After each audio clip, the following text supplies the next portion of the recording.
کیا آپ نے کبھی دل ہی دل میں دعا کی ہے کہ یا اللہ مجھے اس سے ملا دے جو میرے لیے بہتر ہو، جو میرے نصیب کا ہو، جس سے میرا دل جڑا ہے؟ کیونکہ جب اللہ تعالیٰ کسی بندے کو پسندیدہ اور نصیب والا رشتہ دینے کا فیصلہ کر لیتا ہے تو اللہ تعالیٰ کچھ نشانیاں بھیجتا ہے۔ یہ خاموش نشانیاں ہوتی ہیں لیکن دل کو چھو لیتی ہیں۔ یہ اشارے آسمان سے اترتے ہیں اور تقدیر کا دروازہ کھول دیتے ہیں۔ سنو، اللہ تعالیٰ جب کسی کو نوازنے لگتا ہے تو سب سے پہلے اس کا دل صاف کرتا ہے، اسے صبر دیتا ہے اور پھر وقت آنے پر نصیب عطا کرتا ہے، ایسا نصیب جو دعا سے بڑھ کر ہوتا ہے۔ تو صبر کرو، دعا کرتے رہو اور اللہ پر مکمل یقین رکھو، کیونکہ جو چیز تمہاری قسمت میں لکھی جا چکی ہے وہ تمہارے دروازے پر خود آئے گی، چاہے ساری دنیا رکاوٹ بن جائے۔ جب ہم اللہ سے کسی بہت بڑی شے کی خواہش کر بیٹھتے ہیں نا، تو اللہ ہمارا صبر آزماتا ہے، ہمارے یقین کا امتحان لیتا ہے۔ وہ صبر کے ذریعے ہمیں اس شے کے قابل بناتا ہے کہ جو ہم نے اس سے مانگی ہو۔ صبر سے بندہ نکھرتا ہے، سنورتا ہے، اس کا کردار مضبوطی کا دامن تھامتا ہے، اور بندہ جتنا بھی صبر کرتا ہے اس صبر کا اجر اتنا ہی دگنا ہوتا چلا جاتا ہے۔ یاد رکھو، اللہ کبھی دیر نہیں کرتا، بس وہ اس وقت تک رکتا ہے جب تک تم اس نعمت کے قابل نہ ہو جاؤ جو تم اللہ سے مانگ رہے ہو۔ اگر تمہیں وہ شخص مل رہا ہے جو تمہارے دل کو سکون دیتا ہے، تمہیں اللہ کے قریب کرتا ہے، تو سمجھ لو یہ اتفاق نہیں، یہ رب کی رضا ہے۔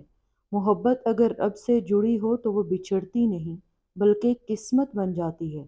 تو خود پر، اپنی دعا پر اور سب سے بڑھ کر اپنے رب پر یقین رکھو، کیونکہ اللہ وہی دیتا ہے جو تمہارے حق میں بہترین ہوتا ہے، چاہے تمہیں اس وقت وہ سمجھ نہ آئے۔ جب آپ کا پسندیدہ شخص آپ کی زندگی میں آتا ہے تو دل میں سکون سا اتر جاتا ہے، نہ کوئی خوف باقی رہتا ہے اور نہ ہی کوئی شک۔ باہر جیسے بھی حالات چل رہے ہوں، آپ کو ایک خاموش سا اطمینان رہتا ہے کہ یہ وہی ہے جسے رب نے میرے لیے چنا ہے۔ پھر آپ کے دل و دماغ میں بے جا سوال نہیں آتے، بلکہ ایک خاموش سی رضا دل میں بیٹھ جاتی ہے، جیسے روح کو اس کا ساتھی مل گیا ہو۔ قرآن کریم میں انسان کو تسلی دی گئی ہے اور اس کی نشانیوں میں سے ہے کہ اس نے تمہارے لیے تم ہی میں سے جوڑے بنائی تاکہ تم ان سے سکون حاصل کرو۔ وہ شخص آپ کے لباس، انداز، چہرے سے زیادہ آپ کے ایمان، دعا، نیت اور اللہ کے ساتھ آپ کے تعلق کو دیکھتا ہے۔ اس کی باتیں آپ کو دنیا کے فریب سے نہیں، رب کے قرب کی طرف لے جاتی ہیں۔ جب وہ آپ کے ساتھ ہوتا ہے تو آپ کا دل نیکی اور اچھائی کی طرف مائل ہوتا ہے۔ یہی تو اصل محبت ہے جو جنت کا راستہ آسان کر دے۔ حضرت علی رضی اللہ عنہ نے فرمایا، سب سے خالص رشتہ وہ ہے جو تمہیں اللہ کے قریب کر دے۔ اس کی دعاؤں میں اس کا ذکر شامل ہو جاتا ہے۔ پہلے آپ مانگا کرتے تھے، یا اللہ جو بہتر ہو عطا کر، اب آپ کی دعائیں بھی مخصوص ہو گئی ہیں، یا اللہ اگر یہی میری تقدیر میں لکھا ہے تو اسے میرے لیے آسان کر دے اور اسے میرے حق میں بہتر کر دے۔ اس شخص کے بارے میں دعا مانگنے پر آپ کا دل بوجھل نہیں ہوتا، وقت، آلات اور فاصلہ سب مددگار بننے لگتے ہیں۔ وہ تمام چیزیں جو کبھی آپ کی راہ میں رکاوٹ تھی، خود بہت آسانی میں بدلنے لگتی ہیں، راستے صاف ہونے لگتے ہیں، لوگ بدلنے لگتے ہیں اور کائنات آپ کے حق میں دعا کرنے لگتی ہے۔ یہ سب اتفاق نہیں، یہ اس خفیہ نظام کا حصہ ہے جسے اللہ نے آپ کے نصیب کے لیے حرکت میں ڈال دیا ہے۔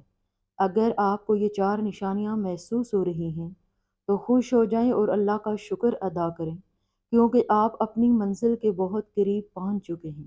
میری دل سے دعا ہے کہ اللہ آپ کی زندگی کو اپنے نور سے منور کر دے، آپ کے دل کی ہر دعا کو قبول فرمائے اور آپ کی ہر مشکل کو آسانی میں بدل دے۔ جو خواب آپ کی آنکھوں میں ہیں، اللہ انہیں حقیقت بنا دے، اور جو درد آپ کے دل میں ہے، اللہ اس سے سکون میں بدل دے۔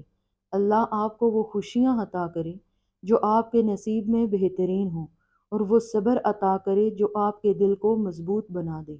ہر لمحہ آپ کو اللہ کی رحمتوں کا سایہ نصیب ہو، اور ہر قدم پر اللہ کی مدد آپ کے ساتھ